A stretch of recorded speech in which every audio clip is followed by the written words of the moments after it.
Hello, the name's Dash, and I'm here to talk about Conjuring 3. The Devil Made Me Do It. I believe that's the right name. So, honestly speaking, I didn't really expect me to review this as my first movie because, as you know, throughout my channel, I've been only reviewing TV shows, but now I finally get to review a movie. But I wasn't expecting my first movie to be reviewed to be a horror movie, but here we are, so let's talk about it.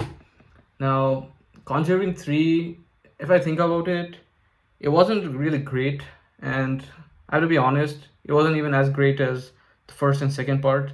I think the second part was the best in my opinion, primarily because of the villain, like how scary and it's just very interesting backstory it had. Valak. I don't know if you've checked out Conjuring 2, but if you haven't, you really should. And even Conjuring 1. But Conjuring 3 was somewhat of a letdown, in my opinion, compared to 1 and 2. Not a very huge one, not like it wasn't a pathetic movie, but it was still tolerable. But once again, it was a letdown. Now, one of the reason for this was because, like I told you, Valak was such an interesting character, interesting villain in the second movie. However, in this movie, the biggest problem, not exactly biggest problem, but one of the biggest problem was the fact that the villain was unknown. Like, we never know the villain's identity, backstory. There's no depth given to the villain. All we know is like there's this dead woman who like the daughter of this old man, and she gets possessed by this by the villain. I mean, once again, we don't know the name of the villain, but then her goal is to kill three people and give it to the devil.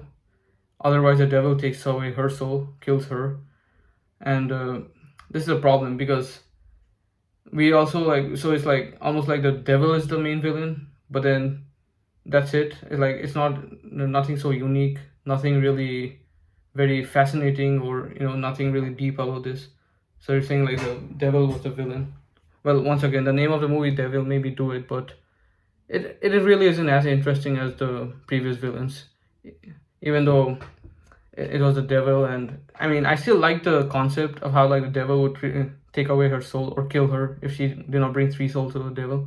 That's not a problem. But again, like, if the devil was the ultimate villain, then it really isn't that scary because it's not like the first time you've seen like a character like devil, like the devil. You probably watched other movies like that with the devil in it. Unlike, however, when you look at a villain like Valak, you've never seen such a villain like that before. Now, moving on to the next point, which is a negative point. I'll just finish off the bad part of this and then I'll talk about the good part. So the second point was about this boy. Like, so at the beginning of the movie, there's just a little boy who gets possessed by the devil. But then the problem is he okay, so the amount of screen time they gave to the boy was the biggest problem in my opinion. Like, if they could have just like made the movie about him, made the plot about him, instead of the devil in his body being transferred to the teen's body, it would have been interesting because I just didn't see any point of like having him being possessed for the first few minutes, and then like all of a sudden he gets transferred, like the devil transfers to the teen, and then he possesses the teen, and throughout the whole movie the teen is possessed by the devil, and the name of this teen is Arnie, who's like this boyfriend of the little boy's elder sister. So once again, I just found that unnecessary because I'll be honest, like the amount of screen time they gave to that boy being possessed by the devil was very interesting just because of all the things he could do, and that's like when a little child like him was able to be that aggressive and powerful. It really made it interesting because usually if you look at a normal little child, they're not usually that powerful or aggressive, but due to the devil possessing this little boy, he could do some unexpected things, including one of the thing was slowing down Patrick Wilson's character Ed Lorraine. His heart was like slowed down by the little boy who was possessed by the devil, which was really terrifying, and it's interesting to see like all the things he was capable of doing with the devil possessing him. Now, speaking of Patrick Wilson's character Ed Lorraine, did I say that right? Oh, Ed Warren. Sorry, my bad. Ed Warren and Vera Farmiga's character Lorraine Warren. Just like the previous two movies, they did a pretty good job in this movie as well. They didn't disappoint at all. especially Vera Farmiga's character as, sorry, Lauren Warren. Yeah, I got it right. Thank God.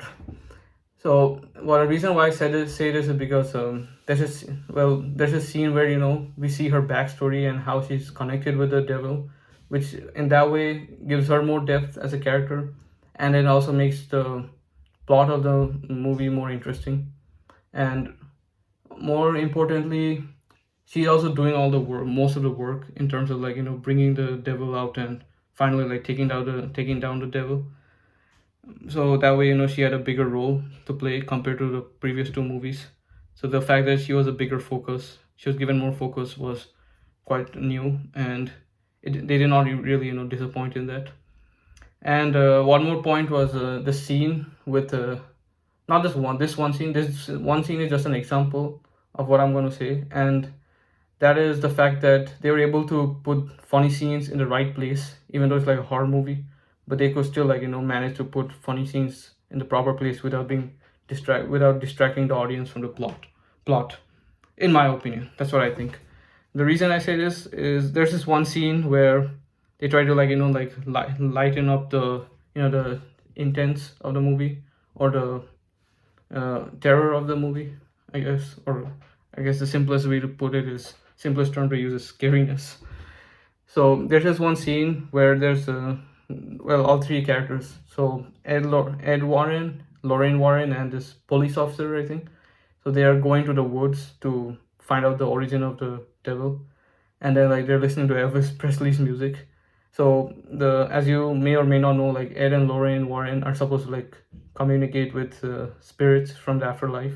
That's what they do for a living, and that's exactly what the scene was about. Where Lorraine is asked "Have you ever met Elvis?" And then she'll yeah, and then the police officer asked her dead or when he was alive, and then she says both, and that makes sense, and it was funny at the same time because it makes sense that she probably met Elvis once he died, given the fact that she can communicate with people from the afterlife, and same goes for Ed. So that was a pretty good funny scene put in, and once again in the right place without distracting the audience from the scariness of the movie. Okay, I think I just repeated myself. Sorry for that.